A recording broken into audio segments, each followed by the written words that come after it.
What is up, guys? I hope you have been enjoying the video series. And I gotta say, last night's video was phenomenal. You hear me constantly preaching in these videos that the key to it is finding the one that speaks your language, and you're gonna know there's gonna be a lot of similar information out there that these guys are giving us. That's just, I mean, it's the same, but it's worded just slightly different, and it hones in with you more personally. And man, I got to tell you, last night's video did that for me. Just the way that he talked, the way that he joked around, some of his expressions, especially when he's talking about when a gentleman or a fighter's not taking shots, and you just keep hitting him until he says good or he starts dispensing candy. I mean, that that made me laugh so hard. But without further ado, I hope you guys enjoy the video. And if you do, please hit that like and subscribe button at the bottom. It helps us out, helps us get that information out there to as many people as we can, because that's the goal. We want to help as many people as we can. That being said, here's Dietrich. I hope you guys enjoy the video.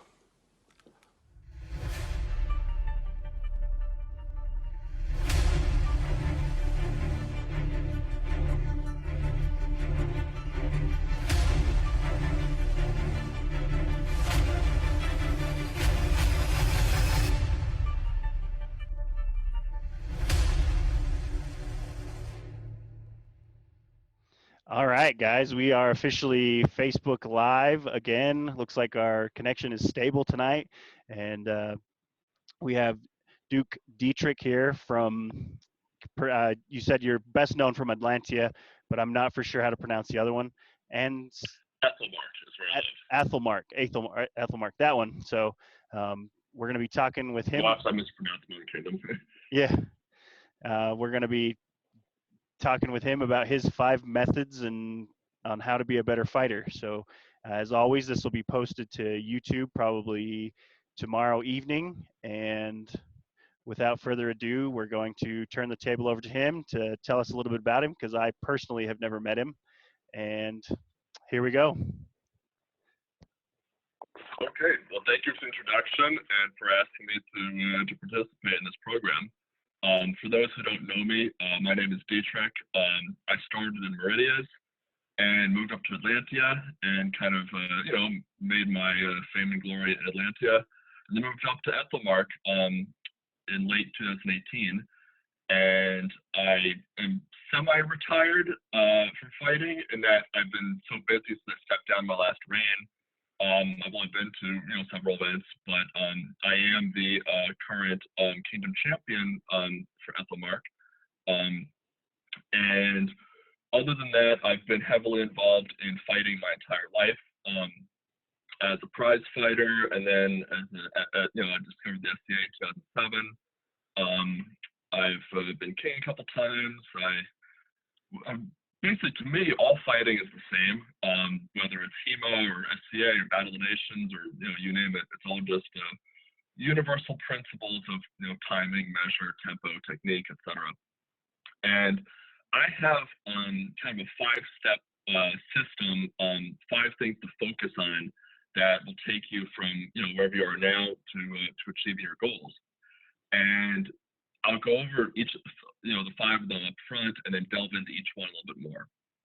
So, step 1 is mindset. Step 2 is physical conditioning. Step 3 is training and sword technique. Step 4 is practice helmet time. And step 5 is tournament go time. All right. So I'm going to walk you through what it takes, to really, master each of those steps. And one builds upon the other, which builds upon the next. But where does it all start? Well, it all starts right up here with mindset. Now, you'll hear lots of folks with different theories about what should your attitude, your mindset be as you go to compete. Maybe that, you're just there to have fun, or if everything's great as long as you're learning, or, go in with a humble attitude, or, et cetera, et cetera. And that's fine, but from my perspective, fuck that. Let me take you a slightly different mindset for that. When you step out on that list field with someone, you need to have in your head, that fool has 60 seconds to get out of your list field, and 50 of them is already gone. All right? You need to have the conqueror's attitude that you've already won this fight. It doesn't matter who you're stepping into. It could be a super duke. It could be your local knight. It can be a brand new fighter. You need to believe in yourself and believe that you're about to win this fight. There's various ways that you can train that, but like anything else, it's a skill you need to practice. So there's a quote I'm gonna share with you from someone who definitely gets this principle, Mr. Rudy Ray Moore, Dolomite, and it goes like this. Every time I'm in a fight, I know I'm gonna win it. I fuck up a motherfucker every 15 minutes. All right? So you need to know you're gonna win that fight. Okay, I told you that my shit's colorful, right? So how do you get yourself into that mindset of being confident and going in the field, whether you're new at this or you win every tournament you enter? How do you have that ingrained in your head that you're gonna win? Well, again, it's something that you need to practice. You need to tell yourself it. You need to think it to yourself. You don't need to blurt it out to your opponent. I mean, this is a game of chivalry and honor and sportsmanship. So you don't need to talk shit to have that mindset. In fact, I would encourage you not to, not to talk shit like that. That's not really a part of our sport. We're based more on honor and courtesy and whatnot. But definitely have that in your head. All right. So each of these topics, by the way, could be its own class, but I realize we have limited time, so I'm going to keep moving. So go into every fight you're in with that successful winner's mindset. All right. Number 2, physical conditioning. Well, you don't need physical conditioning as long as you're fighting a lot, right? Yeah. About that. This is a sport, and like any other sport, you'll have a lot more success if you train for it like a sport. So that doesn't just mean go to practice once a week. If you're serious about becoming a competitive fighter and winning tournaments and winning crowns and whatnot, then you should be training in some way every day. Now, what about physical conditioning itself? Well, I run 5Ks or I run a marathon, or if you're a runner, maybe you can say those things, and that gives you a lot of long-term endurance, right? So why are you huffing and puffing and gasping for breath after a 90-second fight? Well, because we're not doing cardio when we fight. And now at the same time, let's say you're a power lifter, and nothing wrong with that either. You're a power lifter, and you're finding that you're not able to sustain it throughout the fight. Well, again, we're not lifting dumbbells here. We're not doing bench press here. What we're doing is high-intensity interval training. We are doing bursts of just all-out, balls to the wall, rock'em sock'em intensity, followed by a rest period as we circle, we dodge, we assess the opponent. So the best way to train physically that will lead to the most success in fighting is high-intensity interval training. That can be the Tabatas that I like, that I espouse. That's 20 seconds of intense activity, 10-second rest. 20 seconds activity, 10-second rest, you do it 8 times. That's something you've probably seen in my Pell work videos that I'm practicing sword technique like that. But you can do that with sprints. You can do it in burpees. Oh God, these are horrible. You can do that with push-ups or mountain climbers, dumbbell curls, but you don't need to do it with super heavy weight. You can even do this with body weight exercises. But the point is that if you're doing that burst of intensity that gets your heart rate up, that really gets you going, gets you sweating, and then get a short rest afterwards, then go right back to it. That is the closest to an actual fight that you can get from a non-combative workout. So there's all sorts of exercise programs for this that do it. P90X, CrossFit, you name it. But then again, you don't need to pay some full $150 a month for this crap either. You can literally just print off some. I think we have a kid on board. I'll dial my language down a bit. Hey there, buddy. How's it going? All right. So you don't need to get into one of those expensive programs. You can download all the high intensity interval training workouts you could want off the internet, and just chain them together. And the best thing you can do for your workouts, the most important piece of gym equipment, is a friend, a partner to hold you accountable. So like every morning, at least back when we had gyms that were open, His Majesty of Ethelmark, Timothy, and I would go to the gym together and do these HIIT workouts together, and it pays big dividends. So physical conditioning. Number 3, actual sword technique training. So this can take many different forms. When I was starting out initially, I lived in the far corner of Meridia's, way in Savannah, Georgia. And so most of my training was basically just taking what I knew as an advanced black belt and expert in Kenjutsu and translating that into our sport. But most folks have a lot more access to high level teachers in their area. And not only that, but with the advent of the internet and YouTube and everything, it's a lot easier to train and get technique training nowadays. So what do you need to be doing for your technique training? Have a mentor certainly helps. Film study online can certainly help. And this is more watching training rather than just watching people, bop each other. Although watching high-level fights is also useful. But in a lot of high-level fights, you'll either see it over really fast or there's a lot of this, just bobbing and weaving and circling and waiting, which gets boring as shit. All right.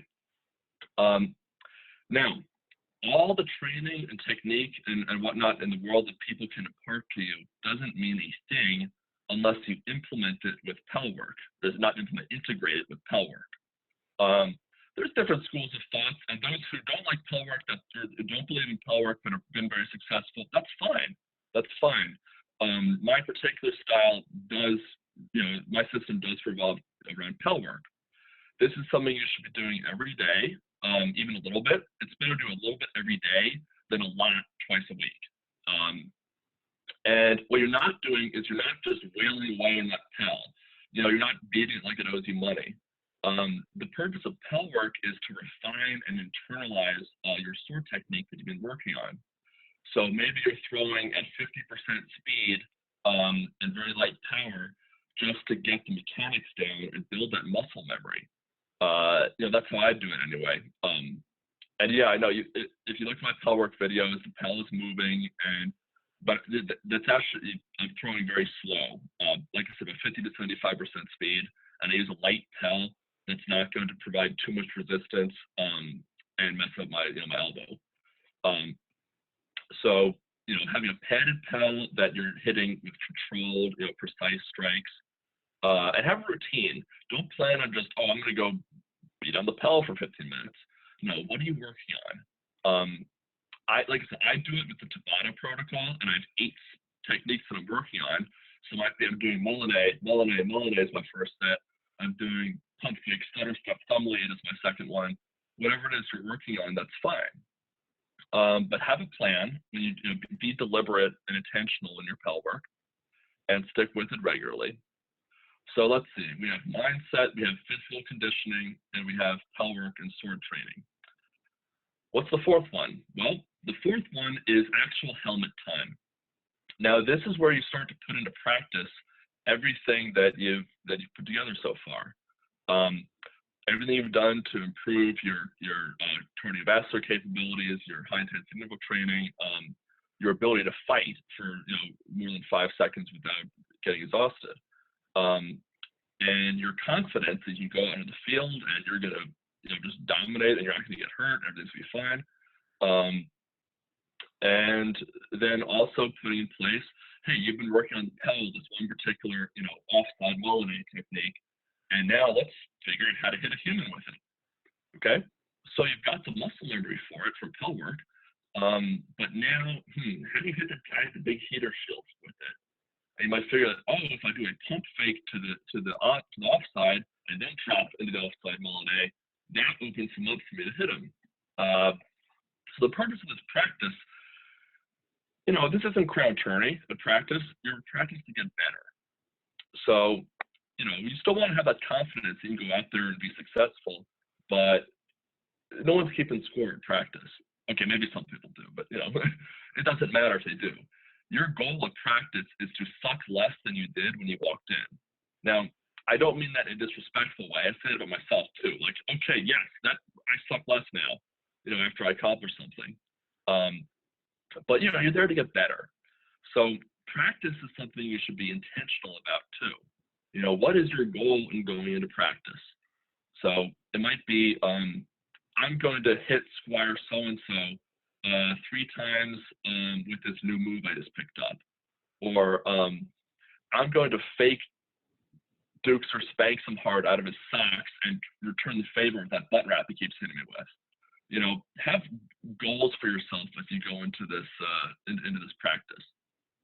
But honestly, if you want to improve fast, the more you're practicing per week, the better. I was never in an area where I had access to a lot of practices, but I know folks who go to 2 or 3 practices a week, and that seems to be kind of ideal for building prowess.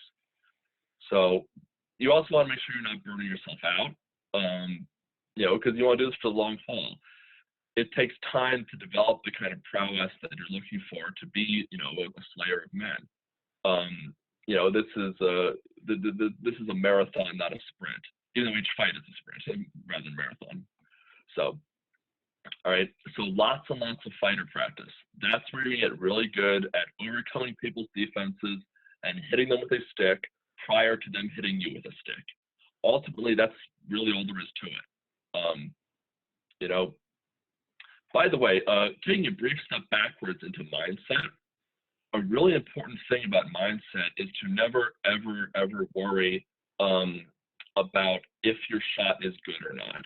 The cool thing about our sport is that you don't have to do that. That's the other guy's job. He gets to decide that. He has to think about that. Now, while he's having to think about it, nothing to say you can't hit him, with one Molinet or a cross cut to a butt wrap, just to help him make up his mind. That's something that my battle computer frequently keeps going, even after I land a shot, because I'm not making any assumptions about that shot being good. And if it's not good, that's fine. That means I get to keep hitting the fool until he calls good or dispenses candy. So, that's kind of a gift right there, too. So, again, part of that mindset is that you are unshakable if you have to hit the guy a few extra times, or a few dozen extra times, who knows, So, don't lose your cool. Always assume the best of your opponent. Give him the benefit of the doubt, or her, instead of giving yourself the benefit of the doubt. So that's an important part of that mindset that just keeps you kind of unshakable and confident. All right, mindset, physical conditioning, sword technique, and practice, which brings us to the actual tourney day. All right, so when you're in that tournament, this is really what it all boils down to. Whether your advancement along the path of chivalry, ultimately revolves around your ability to be successful in tournaments. So there's different strategies people come up with about tournaments, but I'm going to make it really simple. Your strategy is whoever they put in the ring with you, you're going to hit him until he calls good. All right, that's it. You're going to win every fight and just go to the finals and win that one too. None of this about, if I lose, that puts me in the loser's bracket, then it's easier to, I don't even know. Just focus on staying in the winner's bracket. You'll have some advantages later on, perhaps. And it just keeps your mind set in the right place too, if you just, go in there and do your thing. But the thing about tournament is that there's always a bigger fish, someone who's better at what you do. So let's say that you're a counterpunch fighter. Well, what if you run into someone who is either a better counterpunch fighter or who can blitz you before you can counterpunch? Well, you need to adjust your style. So, if you're a counterpunch fighter, but the person you're fighting is just has an absolutely deadly world-ending flat snap, then maybe just waiting for him to throw the first shot isn't your best option. Maybe you need to bring the fight to him. So, how do you know what your opponent's going to bring? This is an important part of the tournament, is assessment. You need to develop some book on your competition. It can be that same day. You can watch people have a few fights. If someone looks like they might be a threat to you, then by all means, instead of chatting with your buddy or making out with your lady when you're not on the field, take some time and watch that guy. Watch how he fights. Watch what his reactions are like. Assess him. What is his speed? Defense. What capabilities does he have? Figure out have at least some knowledge of what the fight's going to be like before you start it, before they call lay on. That's something that I like to do. All right. So you're in the tournament. You're called into the list. You have a decent idea of what your opponent is bringing. Whatever he likes to do, you have two choices. Either deny him that or beat him at his own game.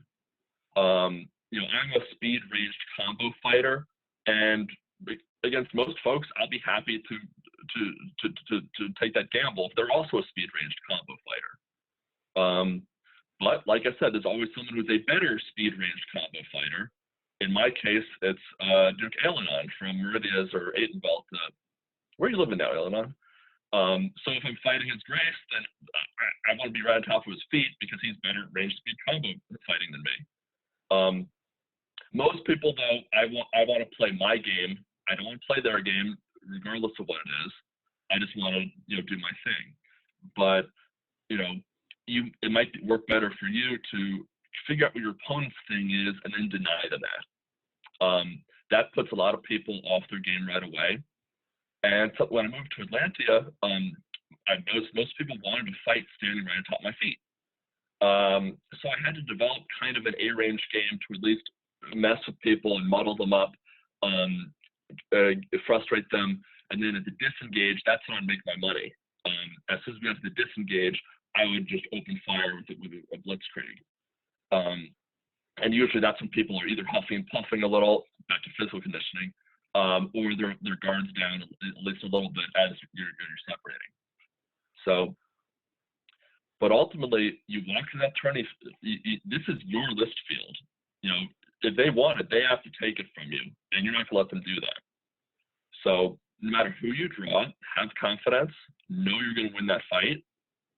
And you'll have much more success than if you walk in thinking, "Oh my God, I drew Granos, I'm dead." Regardless of what the outcome is, you'll give a much better accounting for yourself if you go in to win.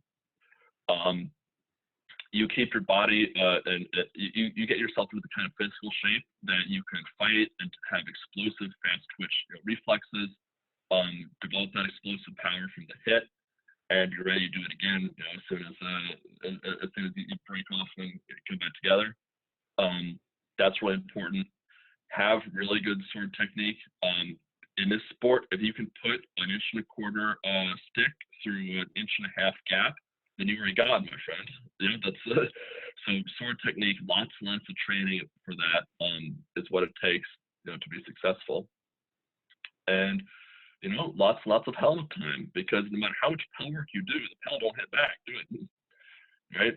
So you got to make sure that you travel, fight people you don't fight all the time, experience different styles.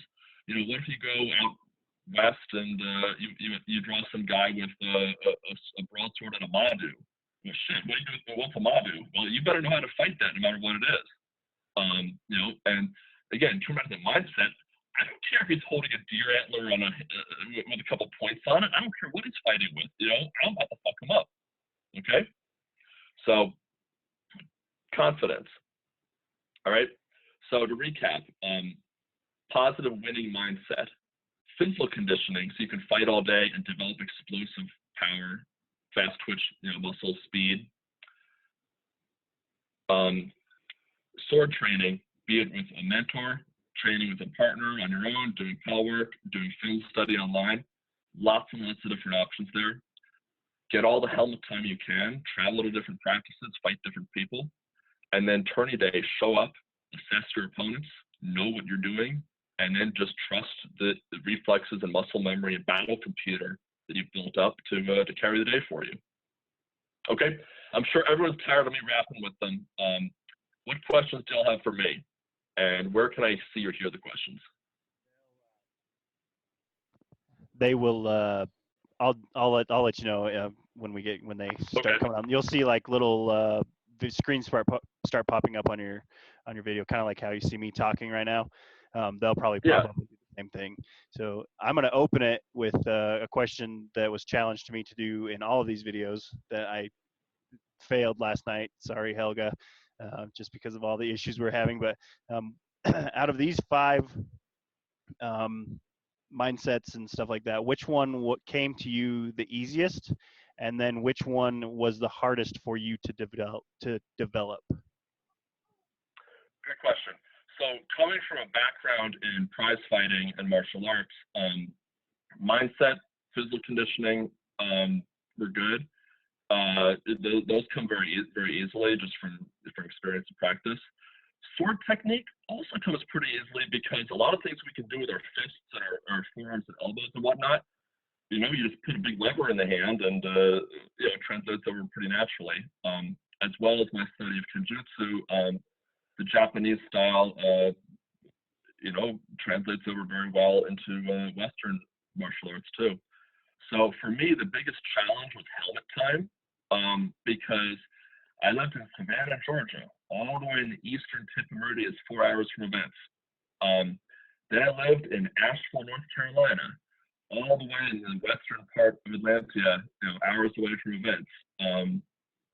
And so pretty much during my formative years, it'd be rare for me to get 1 practice a week.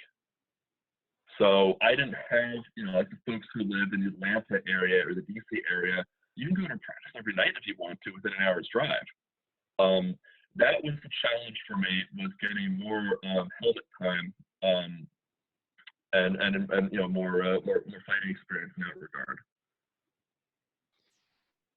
So I have another question, but looks like Sir Richard Morgan wants to come on here. If you want to, Richard, go ahead and just unmute your mic. And if you want to, you're more than welcome to start your camera and ask your question. Well, my camera's dead to the world. Hi, everybody. Hi there. Can y'all hear me? Very vaguely, so that's why I'm pointing up to my ear. That's all right. Okay, is that better? Oh my gosh, let's zoom up on your stubble, man. Right. If needs be, Dietrich, I can repeat the question for him too. So okay. Yeah. Can you hear me any better? Can you hear me? I can hear you just fine. Better. Okay. What I was wondering is, what kind of drills or practice, or how do you teach footwork? Do you need me to repeat it for you? How do I teach? Well, what is your training approach to footwork, and how do you teach it? Oh, for footwork. Okay. So footwork, when I have a new fighter, or first we establish what the footwork is going to be for their stance. And I have a silly little trick that I use for that. I walk up to them, I put up my fists, and I tell them we're about to fight. And I approach them menacingly. I tell them, get in your stance, we're going to fight. And whatever that natural reaction is, I like to work with that. So that, more often than not, the person, if they're right-handed, has the right foot back, their left foot forward, and we'll start with that stance. Now, as far as footwork itself, I teach 3 types of steps. The gathering step, where the front leg advances, the back foot follows. The passing step, where the back leg advances and passes the front leg, and the front leg follows.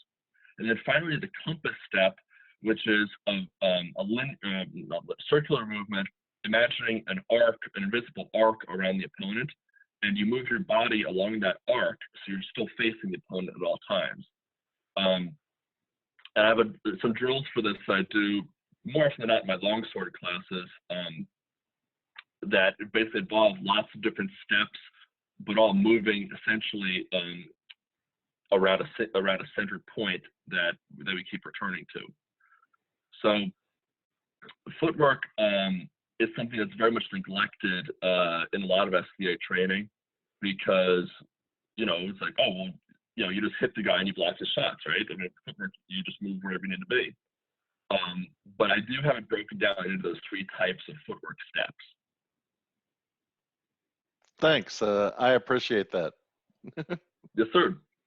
I'm sure you have these techniques also on your YouTube page somewhere. I'm assuming, Yes. just so we can go look Actually, at I them. think there's a video of that drill I just described where everyone is doing the footwork drills.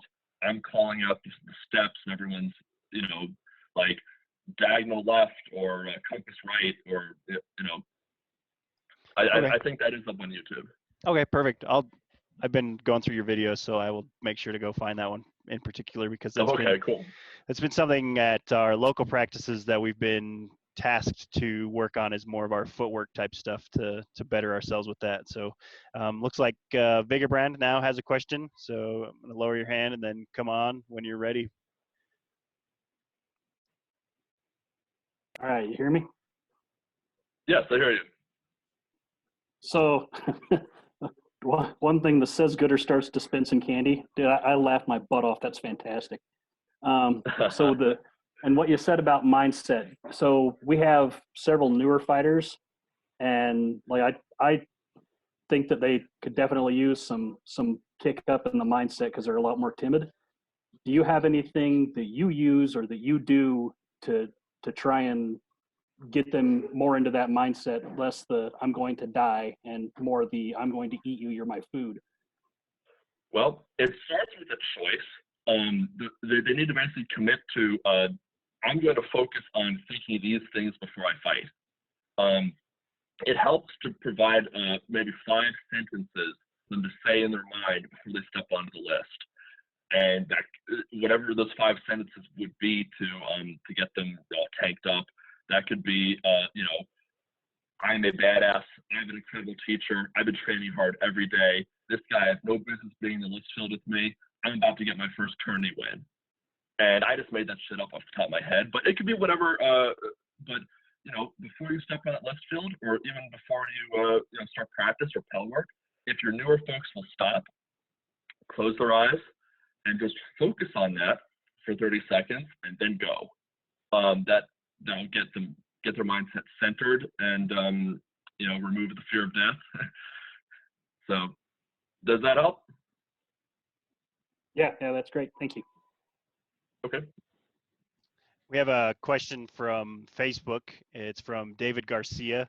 He asks, do you have any advice for longevity in the game, to things that you wish you could have done early on in your career to avoid any injuries or anything like that, to especially on that shoulder or the shoulder and the elbow, because we see that a lot in this game. So if you have any answers on that could help him out, would be awesome. Yeah, certainly. So this is a game that is very, very rough on the joints. And I'm not going to tell anybody what kind of sword to use, but I use 1.25 inch shaved rattan with a nice heavy wire basket. So all the weight is right there in my hand. And that lightweight blade puts a lot less impact on the elbows and shoulders. It's a lot less demanding than some of the heavier, more tip-heavy swords. So, deciding what you're going to fight with, what you're going to be hitting the Pell with 100 times a day or whatever, that'll make a lot of difference in the long term. Now, in 2014, I got hit in the knee, and it crumpled my kneecap, and I went down and heard a popping sound and wondered, why the shit do I do this? And I stare up at the sky. It tore my meniscus. Since then, I've had 3 sets of knee armor destroyed from people hitting me there. And I got Jeff Wasson up in New Hampshire, who does amazing, museum replica quality stuff, to make me the most expensive knee armor ever forged. Literally my knee armor is heavier than my helm, because I've re-aggravated this knee injury a couple times over the years, fighting at the way that I fight. I wish that I'd invested in this knee armor at the very beginning. Spared myself a lot of pain and discomfort.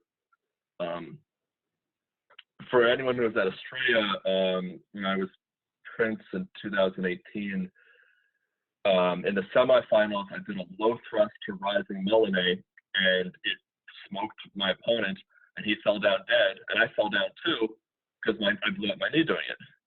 Again, it's a bad knee and it buckled, and that sucked. And I had to finish that because I was best out of 3, and then I had a horrible 4 out of 6 finals I just lived through,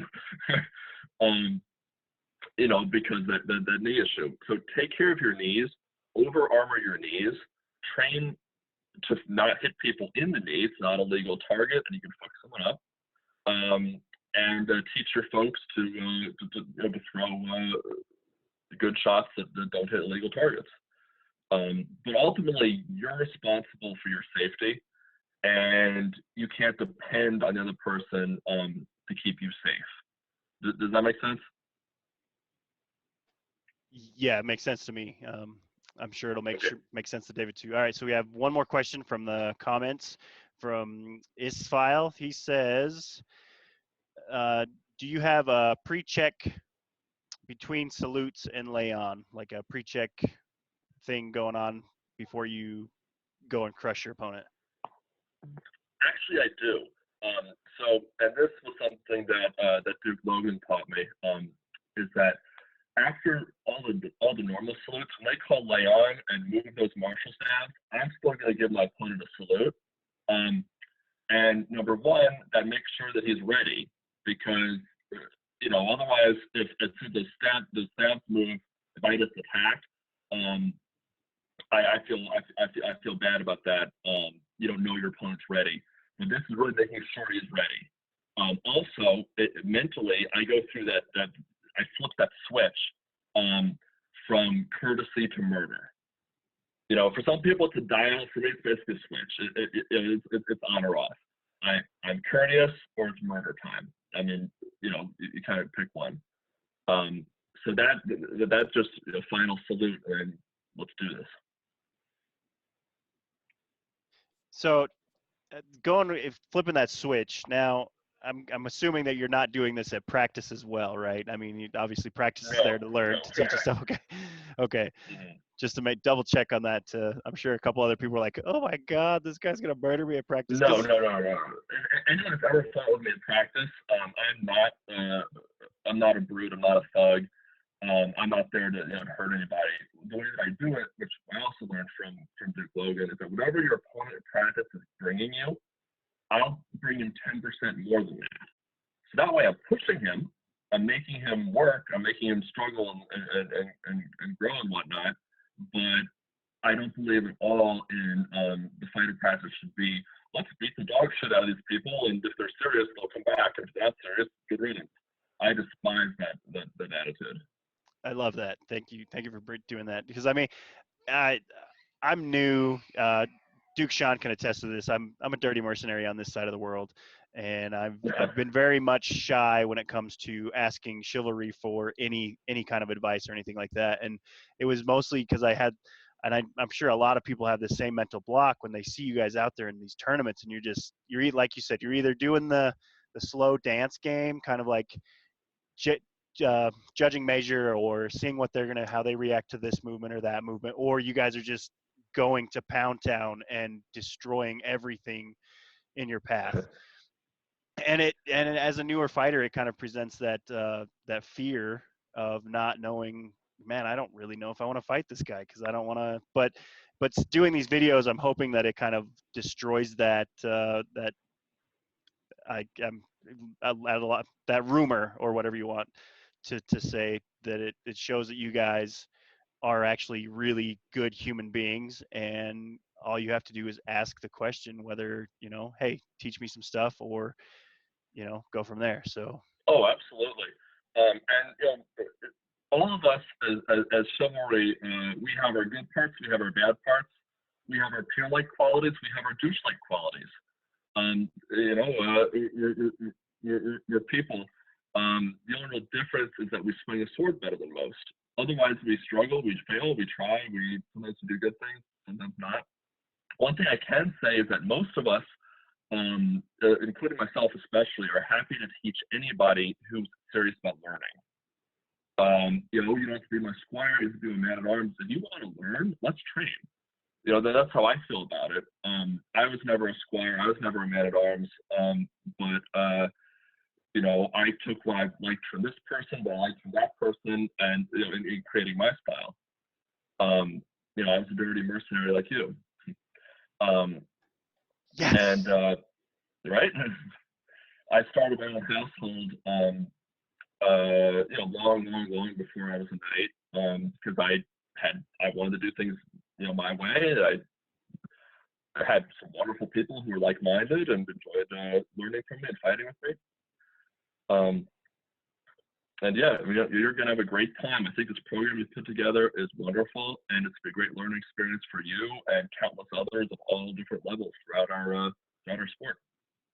Thank you. I appreciate that. So with that being said, is there any last questions before we bring this to a close? I'm looking over Facebook really quick.